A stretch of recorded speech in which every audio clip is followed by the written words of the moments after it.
मध्य प्रदेश की बात करूंगा और मध्य प्रदेश के हालातों की बात करूंगा। मध्य प्रदेश में भी मैं अपनी पूरी टीम के साथ, प्रियंका भी थी और योगेश भी था, सचिता भी थी, पूरी टीम थी हमारी, दीपेन भी था। तो हम लोग पूरी टीम के साथ मध्य प्रदेश में भी 15 दिन हम लोगों ने कम से कम गुजारे। अलग अलग जगह पे गए, ढाबों पे गए, होटलों में गए, सड़क पे नापी, ठेले पे बैठे, तमाम काम किए हम लोगों ने। गांव के अंदर चले गए, वहीं बाजारों में चले गए, वहीं खाना खाया, वहीं बातें करी। बल्कि एक दिन तो मुझे फूड पॉइजनिंग भी हो गई, क्योंकि जगह जगह जो मिल रहा था वो खाते पीते बातें करते हुए नजर आ रहे थे। मध्य प्रदेश में ये बीजेपी अकेले 5 राज्यों में मध्य प्रदेश अकेला राज्य है जहां पे बीजेपी सीधी सरकार में है। और जो एग्जिट पोल की बात चल रही है वो यही कमलनाथ ने और कांग्रेस ने आरोप लगाया है कि बीजेपी ने एग्जिट पोल खरीदे हैं। और जो आप अभी बात कर रहे थे मध्य प्रदेश की, और ये कह रहे थे, आप बता रहे थे कि नौकरशाहों को प्रेशर में लेने के लिए ये कराए जाते हैं एग्जिट पोल। बात भी ठीक है। मध्य प्रदेश में एक वीडियो भी वायरल हुआ था बालाघाट का, जिसमें चुनाव से पहले ही खुल गए थे पोस्टल बॉर्डर, गिने जा रहे थे। तो आपकी बात उस वीडियो से भी मैं कनेक्ट कर रहा हूं। तो ठीक है कि एग्जिट पोल पहले दिखा दो और फिर बेईमानी कर लो, और ये रिजल्ट आएगा तो कह देंगे भाई तो एग्जिट पोल भी पहले यही बता रहा था, अब रिजल्ट आ गया तो तुम कूद क्यों रहे हो। ये पूरी भूमिका तैयार करी, और अकेला मध्य प्रदेश ही था जहां पे बीजेपी की पूर्ण बहुमत की सरकार है, जहां ये खेल हो सकता था। लेकिन आपके जन्म पत्रियां, आपके गृह नक्षत्र, आपकी जन्म कुंडली मध्य प्रदेश को लेकर क्या कह रही हैं? एक पार्टी ने, आज तक ने और एमआई एक्सेस ने तो 150 सीटें दे दी है, मतलब लहर। जबकि हमको तो कोई ऐसी लहर दिख नहीं रही थी। आपके जन्म पत्री में कोई राहु केतु की कोई ऐसी लहर दिख रही है जिसमें आंधी आ रही हो मध्य प्रदेश में बीजेपी की? वो ऐसा है ना कि आपके प्रोग्राम में भी दिखाया था और बाकी कई सारे चैनलों ने दिखाया, जो वो वीडियो लीक हो गई राजदीप सरदेसाई और राहुल कंवल के साथ। तो उसमें आप सोचिए कि जो एग्जिट पोल वाली कंपनी का जो मालिक है वो ही कह रहा, मैं भी चौंक गया था। उसके वर्ड है, मैंने सुने हैं, मैं भी चौंक गया था। इसका मतलब he was not confident, also confident. तो किसने उसको जो इनपुट दिया, उसके एम्प्लॉइज ने उसको डेटा दे दिया, उसने आके टीवी चैनल पर बोल दिया। जब यहाँ इस तरह की बात आती है, उनका नाम शायद प्रदीप गुप्ता है। और संजय जी, अभी अब बड़े हंसी की बात बताऊं, 2 गुप्ता इस समय पूरी नेशनल न्यूज का हिस्सा बने हुए हैं। एक प्रदीप गुप्ता है, एक वो कनाडा में जिसके ऊपर हत्या का आरोप लगा है, वो राहुल गुप्ता है, जो ड्रग डीलर है, जो जिसका भी बीजेपी से तार जुड़ा हुआ दिखाई दे रहा है, जिसमें निखिल नाम है। अमेरिका ने हाँ, निखिल नाम निखिल है गुप्ता, शायद। जो हाँ वो भी है गुप्ता जी, वो भी गुप्ता जी हैं। एक प्रदीप गुप्ता जी देश में है, एक विदेश में है गुप्ता जी। तो दोनों बाकी गुप्ता बाकी जी। बाकी बाकी गुप्ता लोगों से माफी मांग रहा हूँ, आप बुरा मत मानिएगा। बाकी गुप्ता लोग आपके लिए नहीं कर रहे हैं हम लोग। हाँ, तो इसमें मैंने ये देखा कि देखिए मध्य प्रदेश के, अब मैं इस पे आता हूं अपनी कैलकुलेशन के ऊपर। मैंने क्या किया कि मध्य प्रदेश की फॉर्मेशन की हॉरोस्कोप एक बनाई है, जो 1 नवंबर 1956 की है। 1 नवंबर 1956 को मध्य प्रदेश की जो हॉरोस्कोप बनी है वो मतलब कर्क लगन की है, 4 नंबर लगन की है। और मध्य प्रदेश की कुंडली में एक इंटरेस्टिंग पार्ट यह है कि उनकी दशा बुध में, शुक्र में, शनि चल रही है। और इनकी कुंडली में खतरनाक योग है, 5वें घर का और 8वें घर का एक्सचेंज है इनकी हॉरोस्कोप में। और इनकी दशा अवेलेबल है। ये सत्ता परिवर्तन दिखा रही है मध्य प्रदेश। और एक गजब, क्या होगा मध्य माई प्रदेश की ऐसे? हॉरोस्कोप, हाँ, बिल्कुल बिल्कुल, मध्य प्रदेश की हॉरोस्कोप सत्ता परिवर्तन का संकेत दे रही है। अगर एक नवंबर 1956 की कुंडली, इसके साथ साथ मैंने एक और डेटा ले लिया जो बिल्कुल रिलायबल सोर्स से मुझे मिला, कमलनाथ जी का। कमलनाथ जी का जन्म हुआ है 18 नवंबर 1946 का, मेरठ का जन्म है, उत्तर प्रदेश के मेरठ में पैदा हुए थे। इनकी भी मिथुन लगन की कुंडली है, और इनकी कुंडली में भी बुध में शुक्र की और बृहस्पति की दिशा चल रही है।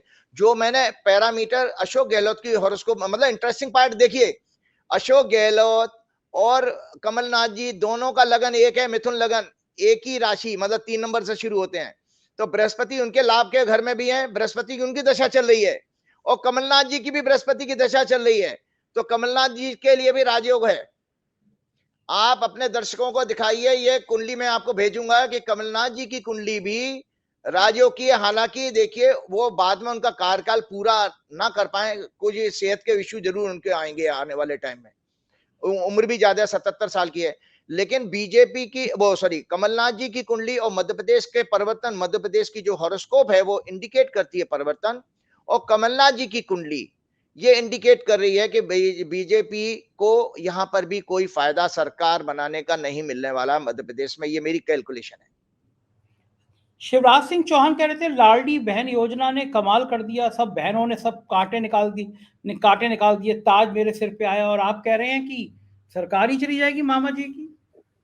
नहीं देखिए, लाडली एक एक योजना से आप जो है महिलाओं ने वोट तो किया है, लेकिन जो लोग आकलन नहीं कर पाए हैं, क्योंकि जो प्रदीप गुप्ता जी के साथ मैंने कुछ फोटो देखी, किसी ने शेयर की थी, वो अमित शाह वगैरह के साथ बैठे हुए हैं, तो उन्होंने, और जब भी आज तक के प्रोग्राम में वो कह रहे थे, पहले मध्य प्रदेश में वो बीजेपी के प्रवक्ता की तरह बोल रहे थे, अभी जब मैं कल परसों जब बोल रहे थे कि पहले मध्य प्रदेश में सड़कें नहीं थी, महाराष्ट्र से घुसिए तो वहां पर आप चमकती हुई सड़कें हैं, तो मुझे लगा वो बीजेपी की मार्केटिंग कर रहे हैं, तो उनका थोड़ा व्यू वाइस मुझे दिखा।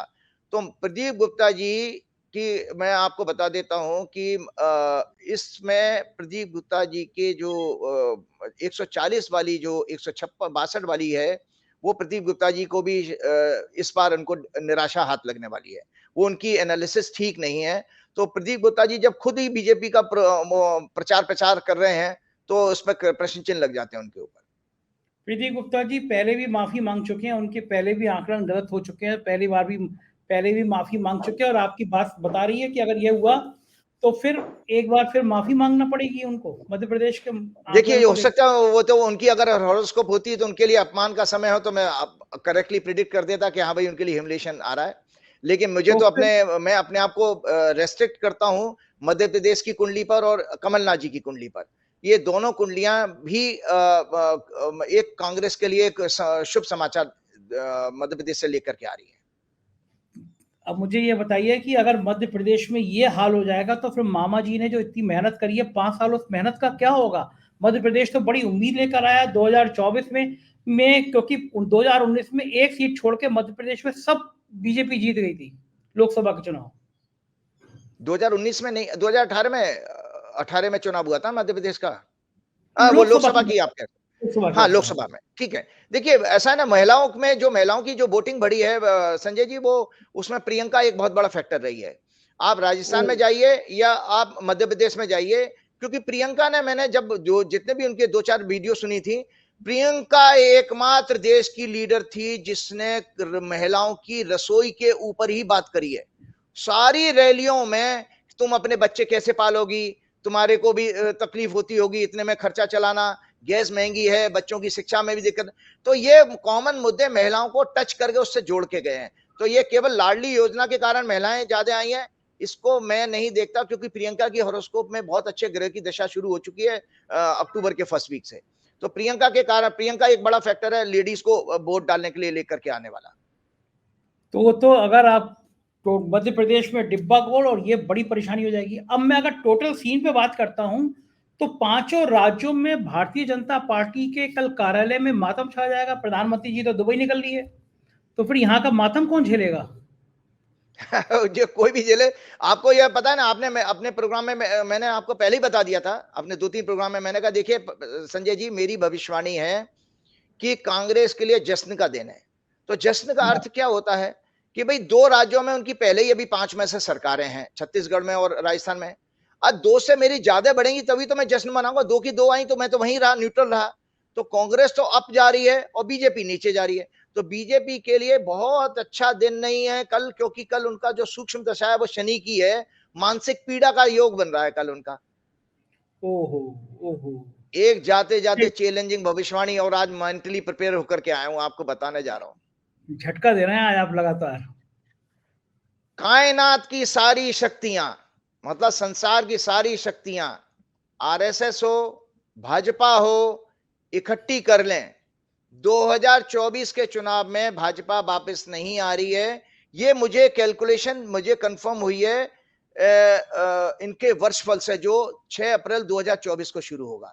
लोकसभा का चुनाव उसी के बाद आ रहा है। मृत्यु तुल्य कष्ट है भाजपा के लिए। अरे बाप रे। 2024 6 अप्रैल 2024 के बाद, अगर चुनाव अप्रैल के बाद होते हैं, भाजपा के लिए बहुत ही खराब समाचार है, भाजपा सत्ता में वापस नहीं आएगी। अरे और गजब गजब। आप देखिए, आपको याद होगा, आपने कहा था कि बड़ा स्पेसिफिक होकर के मैंने कहा 6 सितंबर, आपने प्रोग्राम में डाला भी था कि 6 सितंबर के बाद भाजपा के खराब दिन शुरू हो रहे हैं। अब आप बताइए, इससे ज्यादा खराब दिन शुरू क्या होंगे? 3 लोग हैं यहाँ ताकतवर, एक वो तीसरे सज्जन जो विदेश में घूमते रहते हैं, एनएसए के नाम से जाने जाते हैं। आज भाई साहब उनकी नौकरी खतरे में है, क्योंकि अमेरिका ने सीनेट में अब उनकी वो प्रोसीडिंग शुरू हो जाएंगी। तो ये जिस तरह से आपने विदेश में रह के लोगों की मतलब हत्याएं करवाई, हर देश को लिए ये चिंता का विषय बन गया। आप किसी की कंट्री में घुस करके क्यों किसी को मरवा सकते हो? आप, वो वहां का नागरिक है। तो अमेरिका ने इसको बहुत सीरियसली लिया, कनाडा को तो आपने दबा लिया। लेकिन विदेश नीति के मामले में मोदी सरकार को अब तक का 9 साल का सबसे बड़ा झटका है कि अमेरिका जैसा दुनिया का सबसे ताकतवर देश, उसने आपको ऊपर प्रश्न चिन्ह लगा दिया। आज के टाइम्स ऑफ इंडिया में मैंने पढ़ा है संजय जी, NSA डोवाल के ऊपर ये बात आने वाली है अभी इसमें। बाप रे बाप। चलिए राजीव जी, इंतजार करेंगे रिजल्ट का, और चलते चलते हनुमान जी की 2 लाइनें सुना दीजिए, आपके मुंह से बड़ी अच्छी लगती हैं फिर वो। जय हनुमान। एक मैं जाते जाते ये बोलना चाहता हूं कि देखिए हमारा जो ब्रेन है वो 2 पार्ट में है। 88 to 90% सबकॉन्शियस माइंड होता है और 10 to 12% कॉन्शियस माइंड होता है, चेतन जो अवस्था है।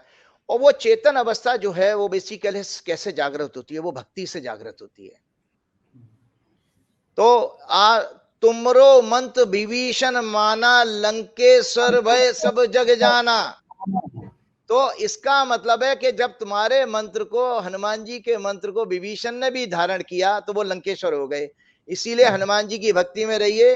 कल भी जो सत्य आ रहा है उसमें भी हनुमान जी का आशीर्वाद है। मैं जो भी कुछ बोल रहा हूं वो भी हनुमान जी के आदेश पे ही बोल रहा हूं और हनुमान जी कहलवा रहे हैं। इसीलिए एक साथ मेरे साथ अंतिम में प्रार्थना आप गा सकते हैं। पवन तने संकट हरन, मंगल मूरत रूप, राम लखन सीता सहित, हृदय बसौ सुर भूप। भूप का मतलब होता है राजा, कि हे प्रभु आप अकेले मत आओ, राम सीता और लखन के साथ में आके मेरे हृदय में वास करो। जय श्री राम, जय हनुमान। बहुत शुभ, बहुत। तो ये तो राजीव नारायण जी आपने सुना। मध्य प्रदेश में क्या ऐसा भी हो सकता है? और अगर हो गया तो फिर क्या होगा? कल रात तक तस्वीर साफ हो जाएगी। अगर भविष्यवाणी सही निकली तो बल्ले बल्ले राजीव जी की, और नहीं निकली तो नुकसान राजीव जी का और मेरा भी। सही निकली तो चैनल के लिए वाई वाई लड्डू मिलेंगे, नहीं मिले तो थोड़ी सी लोगों की आलोचना होगी। जो भी होगा कल रात तक तस्वीर क्लियर हो जाएगी। देखते रहिए 4 PM। Thank you.